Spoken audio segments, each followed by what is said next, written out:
Look out! A burning hot space rock just fell into your living room, destroying all the things you care about. Goodbye, sweet television. How did this meteorite end up here? Is it still piping hot and dangerous? And what are the odds this could happen to you? This is What If, and here's what would happen if a meteorite crashed into your home. Many rocky objects orbit our sun, and depending on their size, they could either be larger asteroids or smaller meteoroids. If an asteroid was headed toward Earth, it would probably spell big trouble for you and many others. Meteoroids, on the other hand, enter our atmosphere often. Many burn up upon entry, becoming meteors. These just aren't destined to reach the ground. But plenty of space rocks do complete the long, hot journey to the surface. These are called meteorites, and it's estimated that 44,000 kilograms of them fall to Earth every day. Hopefully, it won't keep you up at night knowing a meteorite could be headed toward you this very second. You are enjoying a quiet night at home, but things are about to get rocky. Far above you, a meteoroid has just entered Earth's atmosphere at a speed of 10 to 70 kilometers per second. It would slam into the particles in our atmosphere, rapidly compressing the air in front of it. This would cause the meteorite to glow and heat up to temperatures as high as 1,650 degrees Celsius. As the rock fell further and further through our atmosphere, the outer layers would start to burn off. Most meteoroids are so small that this burning, known as ablation, is enough to turn them to dust. Only about 500 of these fully intact objects make it to the ground every year. That's less than 5% of all incoming meteoroids, and most end up in the ocean or other unreachable terrains.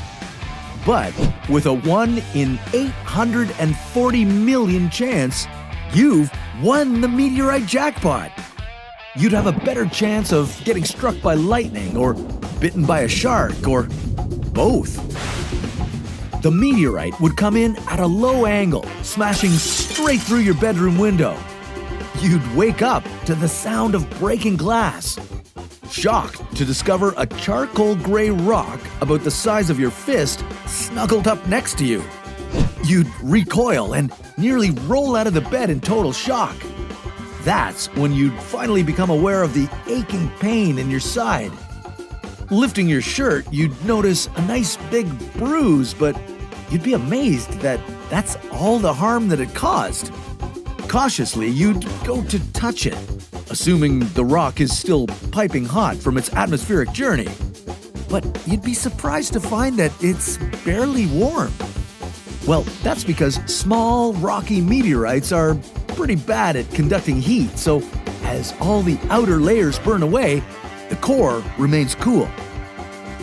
Now confident that you won't get burned, you pick it up to examine it closer. It has some heft, and you'd estimate that it weighs somewhere around 4 kilograms. Whoa, the damage that could have done to your face. Suddenly, you'd notice a surprising odor filling up your old house, and it's coming from the meteorite. Well, depending on the composition, the rock could smell like tar, wet hay, or your compost. One scientist described the strange smell as similar to the butt end of a cigar or old dirt in a vacuum cleaner. Ugh. Well, now what would you do? You'd be one of the very few people unlucky enough to be hit by a meteorite. A quick internet search would tell you about the Silicoga Meteorite. In 1954, a woman in Alabama, Ann Hodges, was struck by a meteorite in her sleep. And just like you, she miraculously walked away with only a bruised hip. But wait a second, this rock that has fallen into your possession could be valuable. Maybe even a beautiful addition to some jewelry. You'd take it to get official certification, and depending on the rarity of its composition, condition of preservation, and aesthetic appeal, it could be worth between 5 cents and $1,000 per gram. That would mean your little 4-kilogram rock could be worth a lot more than a Tesla. Maybe you did hit the jackpot after all. Okay, well, the jackpot kind of hit you. But you can thank your lucky space rock that it wasn't an asteroid on a collision course with your house. Because that's a story for another What If.